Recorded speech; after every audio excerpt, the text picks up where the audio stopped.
Those of you who know me must suspect that I have gathered here.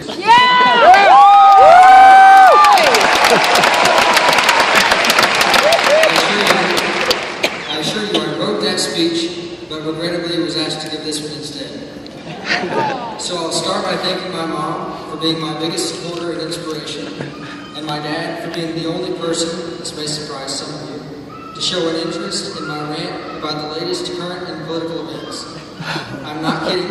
He actually asks me what I think about the news on occasion. While many parents carefully monitor and control their kids' progress in life, thankfully I had a mother that gave me only the help I requested and let me do the rest. There was never a time when I was asked what my current grades were or whether I had homework. I applied to only one school, the University of Pennsylvania, on my own. I was accepted by them to the best business school in the country.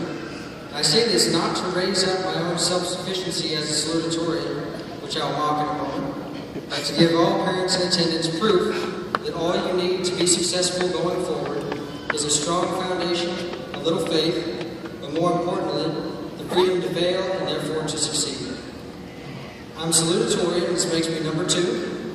I failed to reach the peak, yet you're all still expected to listen to the second best. I'm left to assume that this is a joke of which I am on the butt end. In perspective, many of you may be amazed by this achievement, but there is one sitting behind me who won up me. Although I am thrilled to be only below one who has been a good friend of mine for years, you must always be mindful that no matter how high you achieve, there is always somebody above you doing better in some aspect. Unless, of course, you're a member of the band U2, as they've pretty well been the best for 3 decades now.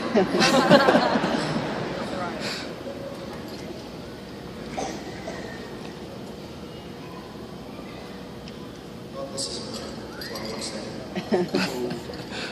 He's lost his papers. No, they changed his speech on him. He changed his speech. Similarly, forget not those people below you, making sure to squash them long before they plot to rise above you. No, in all seriousness, this reality or this matter of rankings is completely worthless and should not define any of us.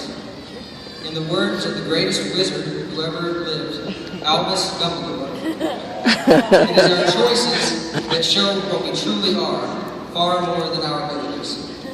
The DNA lottery, so to speak, may have left me smart, but I must ask you not to hold that against me nor any of us.